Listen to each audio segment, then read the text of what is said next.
नमस्कार दोस्तों, स्वागत है आप सभी का एजुकेशन फॉर इंडिया के प्लेटफॉर्म पर। टेस्ट नंबर 2 से आज हम स्टार्ट कर रहे हैं। तो टॉप 25 क्वेश्चंस जो है इसका एक्सप्लेनेशन जो है आपको करवाया जाएगा। अच्छा, ये 2014 का ग्रुप सी का पेपर है। ग्रुप सी के अंतर्गत जो 2014 में करवाया गया था उसका जीएस पेपर का ये पोर्शन है जो ये करवाया जा रहा है। ठीक है, इसमें मैंने करंट के वो क्वेश्चंस हटा दिए हैं जो मतलब प्रेजेंट के करंट से लिंक नहीं कर रहे हैं। ठीक है, जो कभी 2014 में घटना हुई थी उसको लेके जो क्वेश्चन बने थे वो हटा दिए हैं। बाकी जैसे कि पूछ लिया कि फिजिक्स का नॉवेल ही है ना, तो 2014 में जो नॉवेल उनको मिला था, तो जाहिर सी बात है ये सीरीज जो है ये वर्तमान तक चलती आ रही है। तो 2024 में भी कि इनको मिला है नॉवेल, हम उसके बारे में भी डिस्कस करेंगे। तो वो करंट के क्वेश्चन आपके इंक्लूड किए हैं। ठीक है, लेकिन जैसे कि 2014 में वो भूकंप आया था या कुछ भी सुनामी आई थी या कहीं पे भी कोई तूफान आया था, उस टाइम पे मतलब किसी भी कंट्री ने उस तूफान का क्या नाम रखा था वो डजेंट मैटर है, जस्ट बिकॉज क्योंकि उस टाइम का जो करंट का क्वेश्चन है वो हम यहाँ डिस्कस नहीं कर रहे हैं। ठीक है, तो जो मुझे आवश्यकता लगी वो आपको यहाँ पे बताया जा रहा है। तो हम शुरू करते हैं टेस्ट नंबर 2 की सामान्य अध्ययन से लेकर जो क्वेश्चंस जो है पूछे जा चुके हैं। ठीक है, एक्सप्लेनेशन इसलिए जरूरी है क्योंकि सिर्फ क्वेश्चन पढ़ लेने से जो है क्वेश्चन से आपको नहीं पता चलेगा कि हाँ आयोग ने क्वेश्चन पूछा ये ठीक है, लेकिन एक्सप्लेनेशन से ही क्वेश्चन जो है आयोग द्वारा बन जाते हैं। ठीक है, तो चलिए डिस्कस करते हैं। तो क्वेश्चन नंबर 1 से इसकी शुरुआत करते हैं। क्वेश्चन नंबर 1 में पूछा गया है कि राज्य के राज्यपाल की नियुक्ति किसके द्वारा की जाती है। तो इसका उत्तर हो जाएगा, यहाँ पे 4 ऑप्शन दिए हैं, मुख्यमंत्री, प्रधानमंत्री, भारत के मुख्य न्यायाधीश और राष्ट्रपति। तो इसका उत्तर हो जाएगा ऑप्शन नंबर डी, जो भारत के राष्ट्रपति होते हैं। ठीक है, इनके द्वारा जो है राज्यपाल की नियुक्ति की जाती है। और ये किसके अंतर्गत कहा गया है, ये अनुच्छेद 155 के अंतर्गत कहा गया है। चलिए दिखाते हैं हम आपको आगे। राज्यपाल की यहाँ पर एक्सप्लेनेशन दिया हुआ है, राज्यपाल की नियुक्ति अनुच्छेद 155। ठीक है, ये 155 हो जाएगा। 155 द्वारा के अंतर्गत राष्ट्रपति द्वारा राज्यपाल की नियुक्ति होती है। अच्छा, राज्यपाल की कौन कौन सी योग्यताएं होनी चाहिए, तो पहला कि वो भारत का नागरिक हो, दूसरा उसने 35 वर्ष की आयु जो है प्राप्ति कर ली हो। ठीक है, ये किसके अंतर्गत वर्णन किया गया, अनुच्छेद 157 के अंतर्गत ये कहा गया है। ठीक है, इसके अलावा केंद्र या राज्य सरकार के अधीन किसी लाभ के पद पर नहीं होना चाहिए। ठीक है, इसके अलावा चौथा अगर देखा जाए तो संसद या विधानमंडल का सदस्य को यदि राज्यपाल नियुक्त किया जाता है तो वह पद ग्रहण की तिथि से पूर्व का स्थान रिक्त समझा जाएगा। मतलब कि जब राज्यपाल की नियुक्ति होगी तो जिस पद पर वो रह चुका है उसको रिक्त समझा जाएगा। ठीक है, अगर हम वर्तमान की बात कर लें तो उत्तर प्रदेश के राज्यपाल जो है वर्तमान में है वो कौन है, क्योंकि उत्तर प्रदेश के बिहाफ में ही हम पढ़ेंगे। ठीक है, इलाहाबाद हाई कोर्ट की बात हो रही है तो जाहिर सी बात है यूपी के करंट जरूर आएगा। ठीक है, तो आनंदीबेन पटेल जो है ये उत्तर प्रदेश की राज्यपाल है। और मुख्यमंत्री की बात करें तो योगी आदित्यनाथ है। ठीक है, अब अगले क्वेश्चन की तरफ बढ़ेंगे। चंद्रमा की सतह पर पृथ्वी के सापेक्ष निम्नलिखित परिवर्तन होते हैं, तो हमें बताना है इन 4 ऑप्शंस में कौन से परिवर्तन होते हैं। द्रव्यमान और भार दोनों घटते हैं, या फिर अपरिवर्तित रहते हैं, या फिर द्रव्यमान सिर्फ घटता है, या फिर द्रव्यमान नियत रहता है लेकिन किंतु भार घटता है। तो इसका उत्तर क्या हो जाएगा, इसका उत्तर हो जाएगा ऑप्शन नंबर बी जो है उत्तर हो जाएगा, यानी कि द्रव्यमान नियत रहता है किंतु भार जो है घटता है। देखिए पृथ्वी जो है, पृथ्वी पर अगर हम ध्रुवों की बात करें तो जब कोई व्यक्ति यहाँ खड़ा होता है, ठीक है, तो ध्रुवों की तरफ बढ़ने पर जो है पृथ्वी का व्यक्ति का भार जो है घटता जाता है। ठीक है, वहीं अगर जब वो भूमध्य सागर की तरफ बढ़ता है तो उसका भार जो है बढ़ता जाता है। ऐसा क्यों होता है, गुरुत्वाकर्षण शक्ति के कारण होता है। ठीक है, इसी तरह से चंद्रमा की अगर हम बात करें, चंद्रमा जो पृथ्वी का उपग्रह है, ठीक है, ये पृथ्वी के चारों तरफ जो है चक्कर लगाता है। ठीक है, इसका जो गुरुत्वाकर्षण शक्ति होती है चंद्रमा की, ठीक है, वो जो है पृथ्वी की अपेक्षा कम होती है। ठीक है, कम होती है इसका मतलब क्या होगा, अब जब पृथ्वी के सेंटर से कोई व्यक्ति ऊपर की तरफ जा रहा है, यानी कि उसके गुरुत्वाकर्षण जो है आकर्षण कम हो रहा है, तो उसका भार घट रहा है।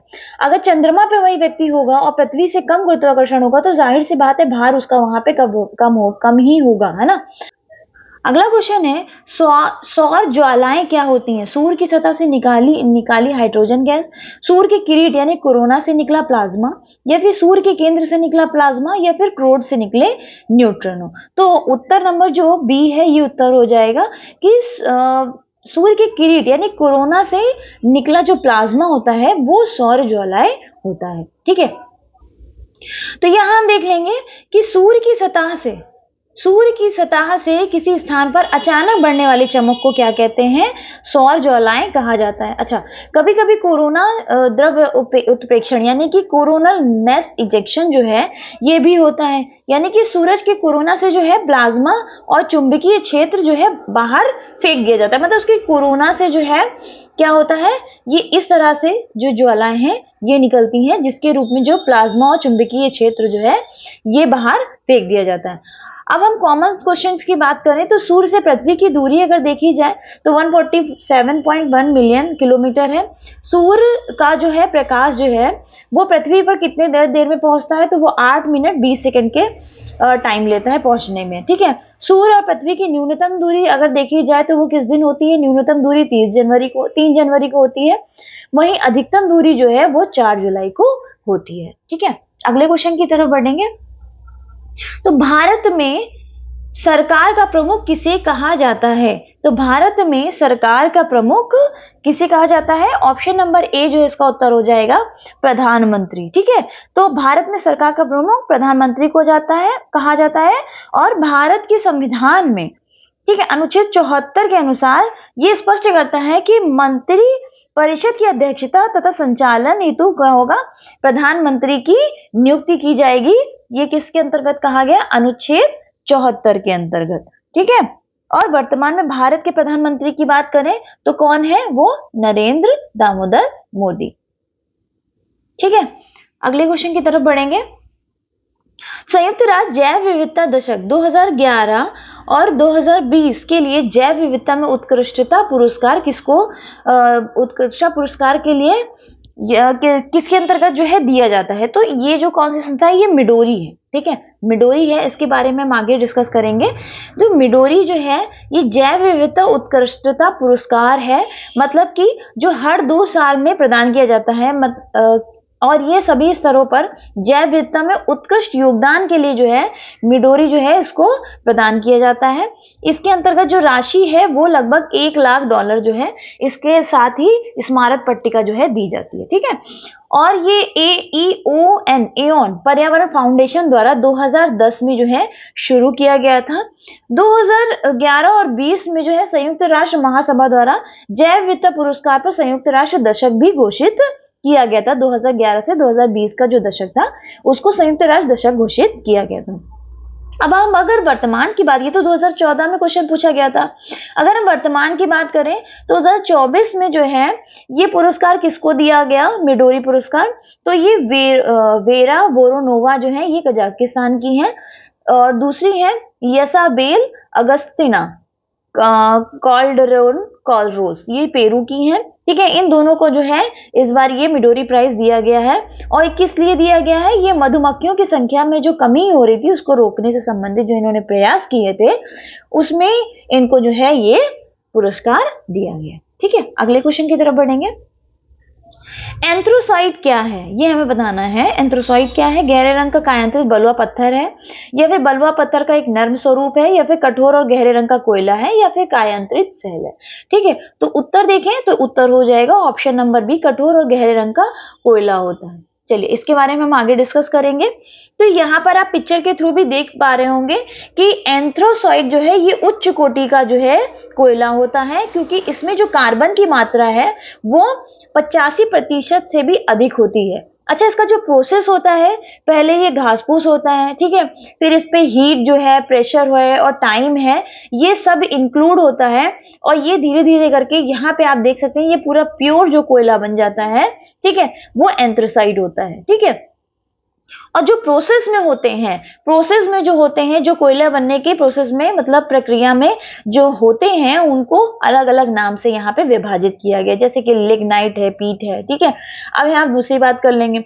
तो दूसरे नंबर का जो आ जाता है, जो ये वाला एरिया होता है, ये हो जाता है बिटुमिनस का। ठीक है, बिटुमिनस और सब बिटुमिनस। ठीक है, यहाँ पे ये तीन चीजें इंक्लूड की जाती हैं। हो सकता है क्वेश्चन यहाँ से भी पूछा जाए कि कोयला बनने के प्रोसेस में कौन सी प्रक्रियाएं जो है वो सम्मिलित होती है। तो याद रखिएगा, दाब होता है, ताप होता है और समय होता है। ठीक है, तो सब बिटुमिनस और बिटुमिनस की बात करें तो इसको मुलायम कोयला भी कहा जाता है। इसमें कार्बन की मात्रा जो है वो 70 से 80% होती है। ठीक है, इसका जो इसके अलावा बात करें लिग्नाइट कोयले की, लिग्नाइट की बात करें तो इसका रंग जो है भूरा होता है और इसमें जो है जल वाष्प की मात्रा अधिक होती है। जाहिर सी बात है अधिक होगी ही, क्योंकि अभी ये प्रोसेस में ही है। ठीक है, जब पूरा जल सूख जाएगा, इस पे हीट और प्रेशर पड़ेगा, उसके बाद ही इसमें धीरे धीरे जो है कठोरता आना स्टार्ट हो जाएगा, है ना। और इसमें कार्बन की मात्रा की बात करें तो इसमें कार्बन की मात्रा जो है 65 से 70% होती है। वहीं बात करें तो पीट कोयले की, तो ये सबसे खराब जो है क्वालिटी का होता है। ये जलाने पर अधिक राख और धुआं भी देता है, क्योंकि इसमें घास फूस की मात्रा अधिक होगी, है ना। अभी ये पूरे प्रोसेस में नहीं होगा, प्रोसेस में स्टार्ट हुआ होगा। ये निम्न कोटि का होता है और इसमें कार्बन की मात्रा जो है कितनी होती है, 50 से 60% ही होती है। चलिए अगले क्वेश्चन की तरफ बढ़ते हैं। तो निम्नलिखित में से किसी भारतीय राज्य में एक सदनी राज्य विधायिका जो है। ठीक है, तो हमें बताना है कि कहां पे एक सदनी है। तो उत्तर प्रदेश में 2 सदनी है, बिहार में भी 2 सदनी है। ठीक है, बात करते हैं ऑप्शन नंबर 3 की, तो पश्चिम बंगाल में जो है वो एक सदनी जो है राज्य विधायिका है। एक सदनी का मतलब है कि जहां पे विधान परिषद जो है नहीं होगी। ठीक है, जिस विधानमंडल के अंतर्गत विधान परिषद नहीं होगी, विधानसभा होगी लेकिन विधान परिषद नहीं होगी। इसके बारे में हम आगे डिस्कस करेंगे। तो द्विसदनी की बात करें तो कहां कहां पर द्विसदनात्मक राज्य विधायिका है, जिसमें विधानसभा और विधान परिषद दोनों इंक्लूड होते हैं। तो ये ऐसे 6 राज्य हैं, उत्तर प्रदेश, कर्नाटक, बिहार, महाराष्ट्र, आंध्र प्रदेश और तेलंगाना। ठीक है, वही हम बात करी थी मैंने पश्चिम बंगाल की। तो एक सदनी राज्य किसे कहा जाता है, जहां राज्य विधायिका वह है जहां पे विधान परिषद नहीं होती। विधानसभा तो होती है लेकिन विधान परिषद नहीं होती, और उसका उत्तर क्या था, पश्चिम बंगाल। अगले क्वेश्चन की तरफ बढ़ते हैं। मंगल ग्रह को भेजे गए नासा के शोध वाहन को किस नाम से जाना जाता है। तो ऑर्बिटर, रोवर, ओरायन या फिर STS-73। तो यहाँ पे बात करेंगे ऑप्शन नंबर बी। ठीक है, उत्तर क्या हो जाएगा, ऑप्शन नंबर बी, रोवर हो जाएगा। ठीक है, अब तक जो है नासा के द्वारा लगभग जो है 5 जो है रोवर रोबोट वाहन जो है भेजे जा चुके हैं। ठीक है, मंगल ग्रह पे भेजे गए हैं और नासा की जो शोध यान का नाम है, ठीक है, उसे ही रोवर कहा जाता है। ठीक है, 5 रोबोट वाहन भेजे गए हैं। कौन कौन से हैं, तो ये सोजरर है, ठीक है, स्पिरिट है, अपॉर्चुनिटी है, क्यूरोसिटी है और परसिवरेंस। तो पहले हम जान लेंगे जो 5 तरह के रोवर भेजे गए थे वो कब कब भेजे गए। सोजरनर की बात करें तो 6 जुलाई 1997 में जो है ये नासा द्वारा भेजा गया था। वहीं स्पिरिट की बात करें तो ये जनवरी 4, ठीक है, जनवरी 4 2004 को ये नासा द्वारा भेजा गया था। वहीं अपॉर्चुनिटी की बात करें तो इसे लॉन्च किया गया था 25 जनवरी 2004 को ये पहुंचा था। ठीक है, क्यूरियोसिटी जो है ये 2012 में जो है गया था। वहीं परसिवरेंस जो है इसके पहुंचने की जो तारीख है वो 18 फरवरी 2021 थी। ठीक है, अगले क्वेश्चन की तरफ बढ़ेंगे। तो यहाँ पूछा है कि निम्नलिखित कथकली निम्नलिखित में से किस राज्य की नृत्य शैली है। केरल की है, कर्नाटक की है, तमिलनाडु की या फिर आंध्र प्रदेश की है। ठीक है, नृत्य शैली कहाँ की है, ये केरल की है कथकली। इसके अलावा और कौन सी है, इसके अलावा है मोहिनी अट्टम। ठीक है, ये 2 जो हैं ये केरल के लोक नृत्य हैं। ठीक है, आगे हम इसके बारे में डिटेल में डिस्कस करेंगे और मैप के थ्रू भी हम जानेंगे। तो केरल की बात करें तो कथकली और मोहिनी अट्टम। ठीक है, ये हमारा हो गया केरल राज्य। ठीक है, केरल में यहाँ आप देख सकते हैं ये हो गया कथकली और ये है मोहिनी अट्टम। ठीक है, वहीं तमिलनाडु की बात करें तो तमिलनाडु में भरतनाट्यम जो है लोक नृत्य है। आंध्र प्रदेश की बात करें तो आंध्र प्रदेश में कुचिपुड़ी है। वहीं पे उड़ीसा की बात करें तो उड़ीसा में ओडिसी है। ठीक है, यहाँ पे हम बात करेंगे ये है मणिपुर। तो मणिपुर की बात करें तो यहाँ मणिपुरी है। ठीक है, असम की बात करें, असम है तो असम में सत्रिया है और उत्तर प्रदेश की बात करें, उत्तर प्रदेश का याद रखिएगा, ठीक है, पूछा भी जा सकता है। उत्तर प्रदेश की बात करें तो यहाँ का लोक नृत्य कौन सा है? कथक है, ठीक है। तो ये 8 तरह के लोक नृत्य हैं जो भारतीय राज्य में फेमस है, 8 हैं, ठीक है। यहाँ पे मैंने नंबर 7 डाले हैं, लेकिन ये 8वां ये है, मोहिनीअट्टम, ठीक है, ये ध्यान रखिएगा। अगला क्वेश्चन है, अजंता के भित्ति चित्रों में निम्नलिखित में से किस विशेषता को प्रस्तुत किया गया? ऋग्वेद के दर्शन है कि नाट्य शास्त्र का दर्शन होता है कि बुद्ध के उपदेश है कि महावीर के उपदेश? देखिए, अजंता की बात करें तो सबसे ज्यादा अगर भित्ति चित्रों की बात करें तो वो बुद्ध के उपदेश वहां पे प्राप्त होते हैं, ठीक है। वहां पे हम देख सकते हैं कि ये आप देख सकते हैं, ये है अजंता की गुफा, ठीक है। यहाँ पे बुद्ध की मूर्तियां लगी हुई हैं, बहुत सारे जो हैं बुद्ध के उपदेशों से संबंधित जो है वो भी चित्र बने हुए हैं, ठीक है। अगर हम अजंता की गुफाओं की बात करें तो 1883 में, ठीक है, इसे यूनेस्को में वर्ल्ड हेरिटेज साइट में जो है इसमें घोषित किया गया था, वर्ल्ड हेरिटेज साइट के अंतर्गत, ठीक है। इसे विश्व धरोहर घोषित किया गया था कब? 1983 ईस्वी में। ये किस राज्य में है? तो ये महाराष्ट्र के औरंगाबाद में है अजंता की गुफाएं। औरंगाबाद को अब प्रेजेंट में इसका नाम क्या हो गया है? तो संभाजी नगर हो गया है, ठीक है। वहीं ये जो है ये पहाड़ को काट कर जो है ये इसलिए फेमस है क्योंकि इसको एक, ठीक है, एक सिर्फ एक पहाड़ को काट कर जो है ये पूरी गुफा बनाई गई थी। मतलब इसमें भी कहीं से अलग से जो पत्थर जो है इंक्लूड करके जैसे बनाते हैं वो सिर्फ नहीं था, एक ही पत्थर को तराश कर जो है इस गुफा का निर्माण किया गया था। और इसमें कुल कितनी है? 29 गुफाएं हैं, ठीक है, जिसमें बौद्ध धर्म से संबंधित जितने भी हैं आकृतियां बनी हुई हैं। गुफा नंबर 16 की बात करें तो इसमें मरणासन राजकुमारी के बारे में विस्तृत है। और 17 की बात करें तो चित्रशाला, ठीक है, क्योंकि ये मैंने इसलिए इंक्लूड किया है क्योंकि क्वेश्चन पूछा जा चुका है, ठीक है। वहीं बात करें तो इस गुफा में लाल रंग की प्रचुरता जो है पाई जाती है और फ्रेस्को पेंटिंग का उदाहरण, ठीक है, इसमें मिलता है। ये फ्रेस्को पेंटिंग का उदाहरण है, ठीक है। अब हम बात करेंगे अगले क्वेश्चन की तरफ। निम्नलिखित में से किस नहर मार्ग के माध्यम से सर्वाधिक अंतरराष्ट्रीय व्यापार जो है वो हो रहा है? ठीक है, पनामा है, सुएज नहर है, इंग्लिश चैनल है या फिर कील नहर है? आपको पता होगा और हिस्ट्री में भी ये है कि सुएज नहर से जो है सबसे ज्यादा जो है, ठीक है, वो जो है व्यापार होता है। ऐसा क्यों? चलिए मैप के थ्रू देख लेते हैं। सुएज नहर की बात करें तो सुएज नहर, सुएज कनाल ये है, ठीक है। ये इसका निर्माण जो है तुर्क साम्राज्य के तत्वाधान में 1859 से 1869 तक हुआ था और 1869 में जो है इसको खोल दिया गया था, ठीक है। और ये पहले इसमें क्या होता था? पहले इसमें 36 घंटे लगते थे, अब क्या है? अब इसमें 18 घंटे लगते हैं, ठीक है। अब इसमें यहाँ सुएज नहर बन जाने से इधर 18 घंटे लगते हैं। अच्छा, सुएज नहर की बात करें तो ये भूमध्य सागर और लाल सागर को मिलाने वाली भी रेखा है सुएज नहर, ठीक है, मिलाने वाली है। और अलग करने की बात करें तो ये अरब कंट्रीज को मिस्र से अलग करती है, ठीक है, या फिर कह सकते हैं यूरोप को, ठीक है, यूरोप को यहाँ पे एशिया से, सॉरी हाँ, अफ्रीका से अलग करती है सुएज नहर, ठीक है। अच्छा, एक चीज और कि पहले भी अगर हम इतिहास की बात करें, प्राचीन काल में भी, ठीक है, पहले जो व्यापार होता था वो यहीं से ही बहुत ज्यादा, सबसे ज्यादा हुआ करता था, जो कि वर्तमान में भी होता है, ठीक है। और आपको याद होगा कि अगर आपने पढ़ा हो बेसिक चीजें, अगर नहीं पढ़ा तो ये याद रखिएगा कि यहाँ जो अरब कंट्रीज जो यहाँ पे तुर्क बसे थे, ठीक है, इन्होंने क्या करा था कि यूरोप के व्यापार को रोकने के लिए ये रास्ता जो है बंद कर दिया गया था। तभी 1498 में, ठीक है, वास्को डी गामा जो है इसने नया रास्ता खोजा था भारत जाने के लिए। ये पूरा रास्ता घूमते हुए ये भारत पहुंचा था, ठीक है। तब यहाँ से यूरोप ने पहले यूरोप का जो है पूरा व्यापार यहाँ से इतने एरिया में होता था, ठीक है, इस एरिया में पूरा होता था। लेकिन उसके बाद जब नया रास्ता खोजा तो ये भारत में भी इनका व्यापार जो है यहाँ से शुरुआत होने लगी, ठीक है। वर्तमान में भी सबसे ज्यादा व्यापार जो है वो इसी एरिया में होता है। अच्छा, अब हम बात करेंगे, दूसरे ऑप्शन में दिया गया था पनामा, ठीक है। पनामा की अगर हम बात करें तो ये अफ्रीका, ठीक है, दक्षिण अफ्रीका के चारों तरफ घूमने का जो ये मार्ग है, इसका रास्ते को कम करता है, इसलिए पनामा नहर जो है ये बनाई गई थी। और ये कब बनाई गई थी? ये 1914 में हुई थी, ठीक है। 1914 में जो है पनामा नहर जो है हुआ था और ये मध्य एशिया में स्थित है, ठीक है, मध्य एशिया में स्थित है। ये मैक्सिको है, ये दक्षिण अफ्रीका है, ये ऊपर कनाडा हो गया, ये यूएसए हो गया, ये मैक्सिको है नीचे वाला, ठीक है, बीच वाला जो है ये हो गया हमारा यूएसए, ठीक है।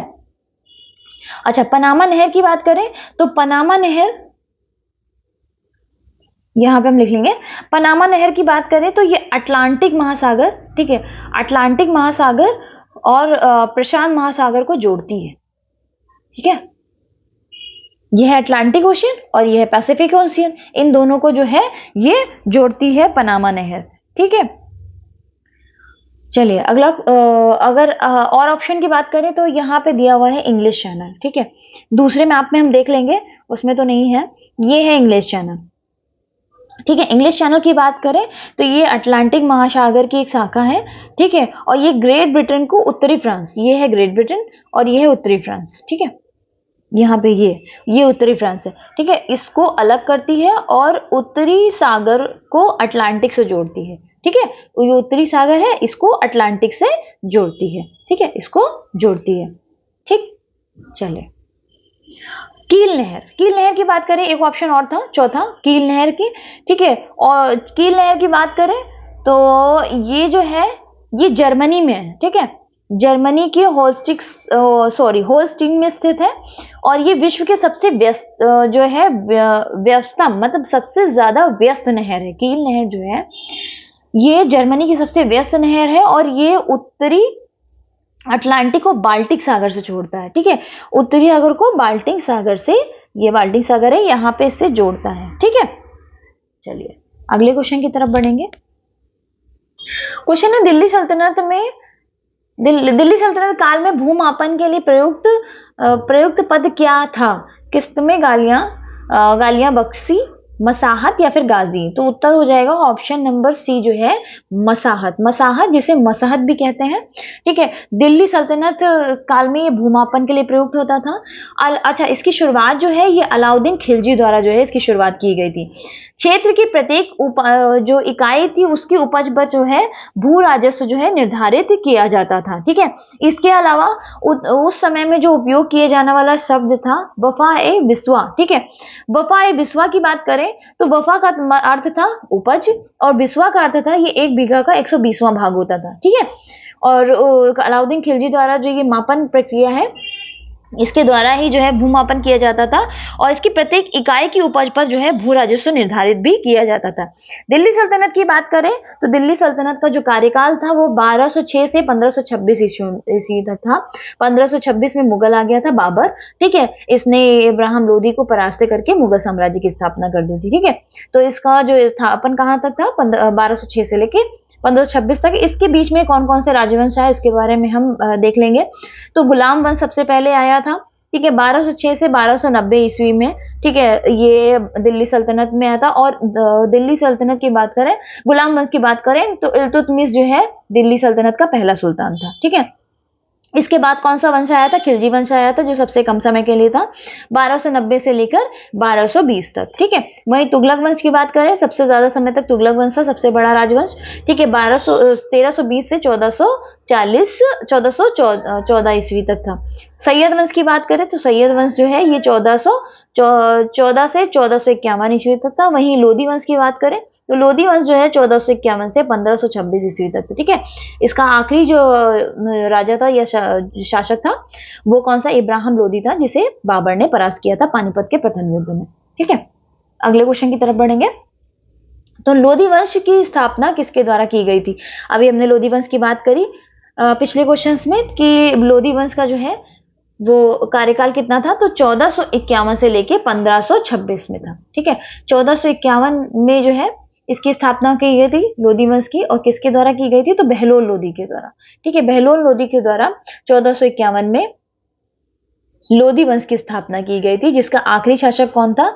सिकंदर लोधी जो है इसका सबसे कह सकते हैं सबसे बेहतर सबसे सर्वश्रेष्ठ जो है शासक अगर किसी की बात करी जाए तो सिकंदर लोधी की बात की जाती है, ठीक है। इसके बाद सबसे आखिरी जो है शासक वो इब्राहिम लोधी था, ठीक है।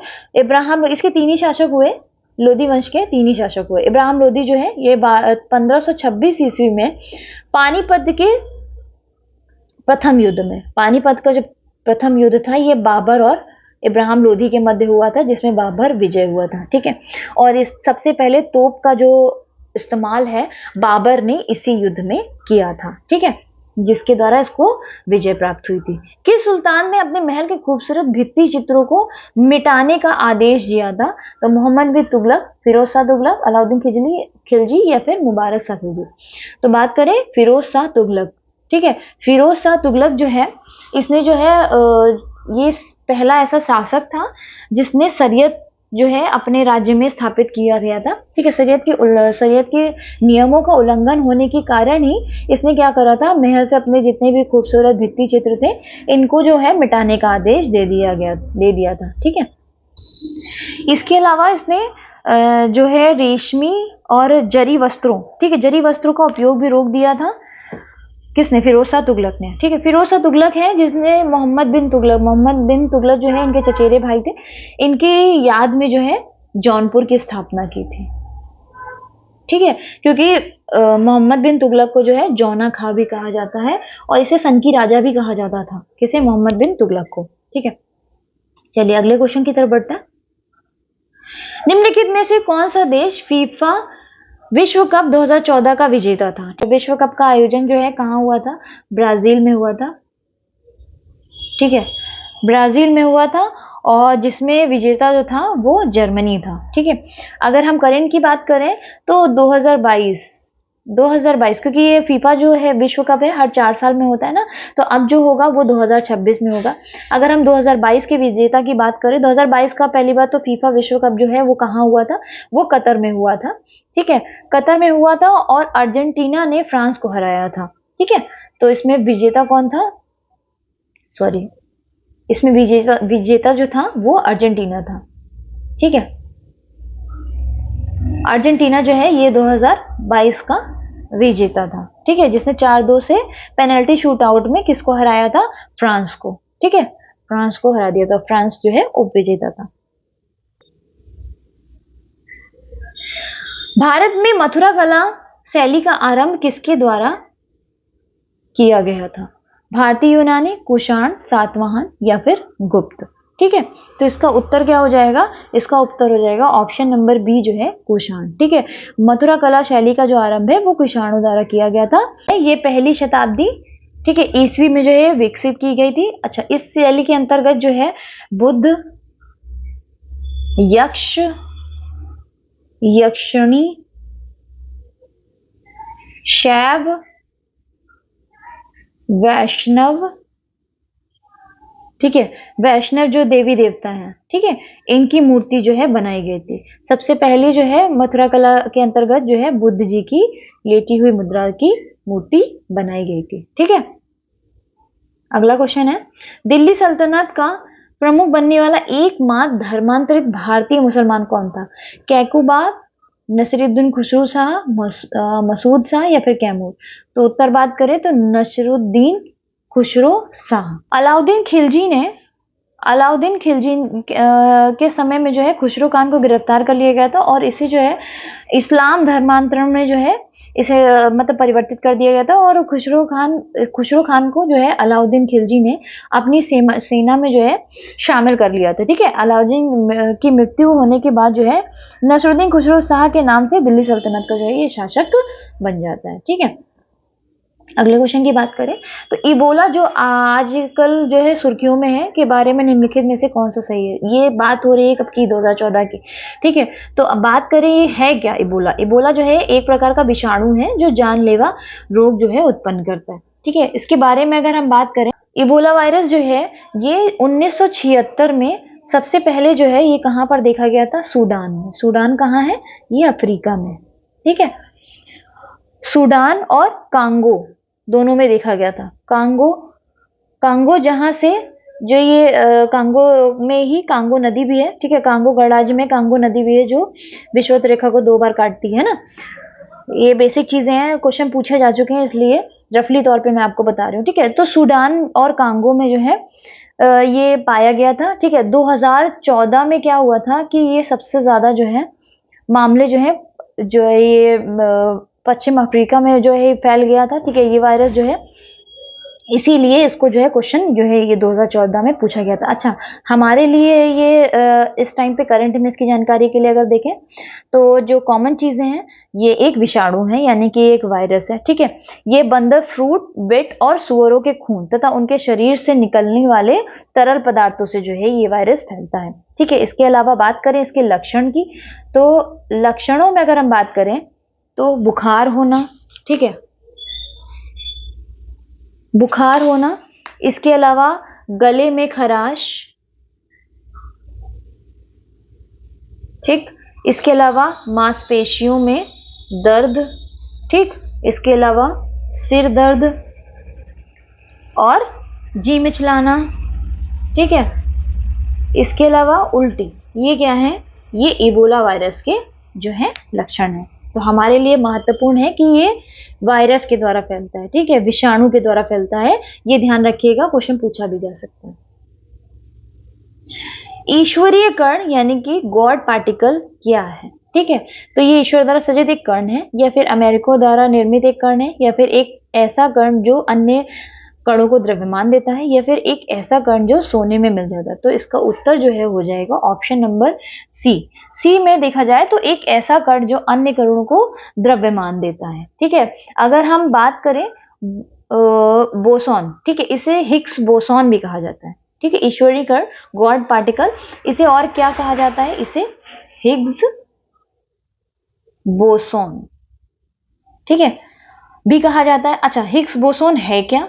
तो हिग्स बोसॉन की बात करें तो ये ब्रह्मांड को निर्मित करने वाले 17 मूल कणों के अंतर्गत आता है, ठीक है। 17 मूल कणों में से एक। हिग्स बोसॉन की बात करें तो हिग्स बोसॉन जो है हिग्स क्षेत्र से संबंधित प्राथमिक कण है, ठीक है। ये क्वार्क और इलेक्ट्रॉन, ठीक है, ये इलेक्ट्रॉन जैसे अन्य प्राथमिक कणों को द्रव्यमान प्रदान करता है, ठीक है। अब हम बात करेंगे हिग्स क्षेत्र क्या है, ठीक है। हमें जानने की जरूरत है कि हिग्स क्षेत्र क्या होता है। तो हिग्स क्षेत्र की बात करें, क्योंकि हमने जोड़ा हिग्स बोसॉन से इसको, ठीक है, क्योंकि हिग्स बोसॉन हिग्स क्षेत्र से संबंधित है, इसका प्राथमिक कण है। तो जान लेते हैं हिग्स क्षेत्र क्या होता है। तो हिग्स क्षेत्र जो है इसे पीटर हिग्स ने 1964 में जो है ये है उसको प्रस्तावित किया था, इसीलिए इसे हिग्स बोसॉन कण भी कहा जाता है, ठीक है। अच्छा, हिग्स क्षेत्र जो है ये जो है ऊर्जा का वह क्षेत्र है जो ब्रह्मांड में व्याप्त है, ठीक है, लेकिन ये एक अदृश्य क्षेत्र होता है और ये प्राथमिक कण इसके साथ संपर्क करने के बाद द्रव्यमान प्राप्त करते हैं, ठीक है, चाहे वो इलेक्ट्रॉन हो, क्वार्क हो, फोटोन हो, ठीक है। और इनके लेकिन द्रव्यमान जो है ये अलग अलग होते हैं, ठीक है। आगे हम बात करें तो परिकल्पना जो है 1964 में हो गई थी, लेकिन अगर इसके बारे में बात करें, ठीक है, इसकी जो पुष्टि है यानी कि गॉड पार्टिकल या हिग्स बोसॉन, इसके मूल कणों की जो खोज की पुष्टि है वो किसने की थी? तो वो पुष्टि की थी फ्रांसिस इंगलर्ड और पीटर हिग्स ने, ठीक है। इनको 2013 में फिजिक्स का नोबेल भी मिला था इसकी पुष्टि कारण, ठीक है। यहाँ पे एक लाइन में बताया गया कि एक ऐसा कण है जो अन्य कणों को द्रव्यमान देता है, इसको ध्यान रखिएगा, ठीक है। अगले क्वेश्चन की बात करें, अगला क्वेश्चन है स्वर्गद्वारी शिविर जिसमें मोहम्मद बिन तुगलक ने 2.5 वर्ष बिताए किस नदी के किनारे आएगा? तो ये उत्तर हो जाएगा ऑप्शन नंबर ए यानी कि गंगा नदी के किनारे। आगे हम बात करें, स्वर्गधारी शिविर जो है ये मोहम्मद बिन तुगलक ने 2.5 वर्ष यहाँ बिताए थे, जो कि गंगा नदी के तट पर स्थित है। अच्छा, ऐसा क्यों हुआ था? इसको क्या ऐसी जरूरत पड़ गई थी जो मोहम्मद बिन तुगलक को जो है यहाँ 2.5 साल बिताने पड़े थे? ऐसा इसलिए हुआ था क्योंकि गंगा के दोआब में एक गंभीर किसान विद्रोह हुआ था, ठीक है। यहाँ पे किसानों ने जो है गंगा का जो दोआब पड़ता है, किसानों की जो खेती होती है, कृषि होती है, वहां पे किसानों ने क्या करा था? विद्रोह कर दिया गया, ठीक है। और ये विद्रोह जो है ये 6 वर्षों तक चला था, जिसकी वजह से जो है वहां पे गंभीर अकाल की स्थिति जो है हो गई थी और वहां की स्थिति बहुत ही ज्यादा बदतर हो गई थी। ये एक तरह से अपने राजा को जो है गुस्सा या विरोध दिखाने का एक तरीका था, क्योंकि जो मोहम्मद बिन तुगलक है इसकी नीतियों से जो है किसान परेशान हो गए थे। इसका परिणाम क्या हुआ था? इसका परिणाम ये हुआ था कि मोहम्मद बिन तुगलक को दोआब में खेती का विस्तार करना पड़ा था, इसको सुधार करने की योजनाएं शुरू करनी पड़ी थी, ठीक है। इसी से संबंधित इसने जो है दीवाने अमीर कोल्ही एक नया विभाग बनाया था, ठीक है। और इसमें जो है इसकी कई योजनाएं शुरू की थी। अच्छा, अमेठी की हम बात करें, इसको एमबीटी भी शॉर्ट में कहा जाता है, मोहम्मद बिन तुगलक। इसका शासनकाल जो है 1326 से 1351 के बीच में था। दिल्ली का ये सुल्तान था। ठीक है। और 1327 में इसने अपनी राजधानी दिल्ली से दौलताबाद जो है कर दी थी। ठीक है। ये क्वेश्चन कई बार पूछा भी जा चुका है, जिसके कारण इसे अपनी जो है जनता का जो है, अपनी प्रजा का जो है विद्रोह भी झेलना पड़ा था। ठीक है। अगला क्वेश्चन है वर्ष 2000 की बात कर लेते हैं। क्वेश्चन है कि वर्ष 2014 का अर्जुन पुरस्कार निम्नलिखित में से किस खिलाड़ी को मिला था? तो हालांकि ये 2014 में पूछा गया है, हम जो है वर्तमान में देखेंगे कि जो अर्जुन पुरस्कार है वो किसे प्राप्त हुआ था। ठीक है। तो यहां हम देख लेंगे कितने लोगों को जो है अर्जुन पुरस्कार प्राप्त हो चुका है। तो 2024 में जो है 26 खिलाड़ियों को जो है अर्जुन पुरस्कार प्राप्त हुआ। हालांकि सबके बारे में हम नहीं पढ़ेंगे, हमारे लिए इंपॉर्टेंट हो जाता है उत्तर प्रदेश से संबंधित। तो उत्तर प्रदेश में 2 खिलाड़ियों को जो है अर्जुन पुरस्कार मिला था, जो उत्तर प्रदेश से संबंधित है, जिसमें पहले हैं मोहम्मद सामी जो कि एक क्रिकेटर है, इसके अलावा पारुल चौधरी जो है, जो कि एक एथलीट है। ठीक है। इन दोनों को जो है अर्जुन पुरस्कार मिला था। इसके अलावा टोटल अगर खिलाड़ियों की बात करें तो 26 खिलाड़ियों को अर्जुन पुरस्कार प्राप्त हुआ था। अगला क्वेश्चन है किस सुल्तान ने षड्यंत्रों के होने से पहले ही उसकी रोकथाम करने के लिए दावतों और सभाओं को प्रतिबंधित कर दिया था और पूरे देश में अपने गुप्तचरों का जाल फैला दिया था? ऐसा करने वाला एक ही शासक था, वो था अलाउद्दीन खिलजी, जिसकी बाजार नीतियां आज भी वर्तमान में जो है फॉलो की जाती हैं भारत सरकार द्वारा। ठीक है। इसकी रणनीतियां बाजार को लेकर हो चाहे फिर गुप्तचरों को लेकर हो, इसकी रणनीतियां हमेशा से राज्य को लेकर बहुत ही अच्छी मानी जाती थी। ठीक है। हालांकि बहुत ही क्रूर राजा था, लेकिन इसकी नीतियां जो है बहुत ही अच्छी मानी जाती थी। चलिए बात कर लेते हैं अलाउद्दीन खिलजी के बारे में। ठीक है। खिलजी वंश का था ये। अभी मैंने इसके बारे में आगे भी आपको बताया था। 1290 से लेकर 1320 ईस्वी तक जो है यह वंश था, और सबसे कम जो है समय इसी वंश का था, अस्तित्व में आया था ये। और इसकी स्थापना, इस वंश की स्थापना जो है वो मलिक फिरोज, एक सेकेंड, मलिक फिरोज ने की थी। ठीक है। इनको मारकर अलाउद्दीन खिलजी ने जो है ये राज्य जो है इस पे अपनी गद्दी पर बैठ गया था। ठीक है। दिल्ली सल्तनत का प्रमुख शासक था। इसने क्या करा था? इसने घोड़े दागने, अगर हम अलाउद्दीन खिलजी के प्रमुख कार्यों के बारे में बात करें तो घोड़े दागने, हुलिया प्रथा जो है, घोड़ा दागना या फिर हुलिया प्रथा जो है चलवाया था। ऐसा क्यों किया था? ताकि इसके सैनिकों घोड़ों की पहचान हो सके। ठीक है। मिलावट ना हो सके। मंगोल आक्रमणों से सुरक्षा के लिए इसने क्या करा था? सीरी को अपनी राजधानी 1304 में बनाया था। ठीक है। इसके अलावा राज्य विद्रोह के दमन के लिए इसने 4 अध्यादेश जारी किए थे, जिसके अंतर्गत मैंने एक के बारे में बात की कि अमीर वर्गों के परस्पर मेल मिलाप व विवाह संबंधों पर इसमें प्रतिबंध लगा दिया था। ठीक है। इसके अलावा अमीर वर्ग की भूमि जब्त कर उसे खासा भूमि में परिवर्तित कर दिया था। इसके अलावा दिल्ली के अंदर इसने शराब जो है निषेध कर दिया था, मतलब बंद कर दिया था। और चौथे की बात करें तो गुप्तचर प्रणाली का गठन जो है किसके द्वारा किया गया था? अलाउद्दीन खिलजी के द्वारा किया गया था। अगले क्वेश्चन की तरफ बढ़े। लापता हो गए मलेशियाई MH370 वायुयान का पता लगाने के लिए प्रयुक्त गहरे सागर में खोज करने वाला वाहन इनमें से कौन सा था? ठीक है। तो उस टाइम की बात करें तो एक वाहन था, ठीक है, MH370, जो कि गायब हो गया था। इसको पता करने के लिए, ठीक है, ब्लूफिन 21 जो है इस वाहन को भेजा गया था। यहाँ पे आप इसका चित्र भी देख सकते हैं। ठीक है। तो ये थे हमारे क्वेश्चंस जो हमने करवाए हैं। इसकी PDF जो है आपको मिल जाएगी। ठीक है। इसकी PDF जो है आपको मिल जाएगी। और क्वेश्चन जो है ये करंट 2014 के जो है उसमें जो इंक्लूड थे, उससे रिलेटेड जो वर्तमान में भी करंट थी वो मैंने आपको करवा दी। तो ये हमारे पूरे जो ये क्वेश्चंस का डिस्कशन था। मिलते हैं अगली क्लास में। इंग्लिश का जो डिस्कशन है जल्दी आपको मिल जाएगा। सारे टेस्ट जरूर अटेंड करिए, टेलीग्राम से जुड़ जाइए, इस चैनल को शेयर और सब्सक्राइब करना मत भूलिएगा। ठीक है। आपको टेस्ट आपकी हेल्प के लिए करवाया जा रहा है। हमने इसीलिए चैप्टर्स को रोक दिया है ताकि आपके ज्यादा से ज्यादा क्वेश्चन जो है प्रैक्टिस करवा दी जाए, क्योंकि इसकी रिक्वायरमेंट ज्यादा आ रही थी। ठीक है। तो ज्यादा से ज्यादा मेरे दोस्तों को शेयर जरूर करिएगा ताकि हम ये जो है क्लासेस जो है हमारी मेहनत जो है सफल हो। नमस्कार, मिलते हैं अगली क्लास में।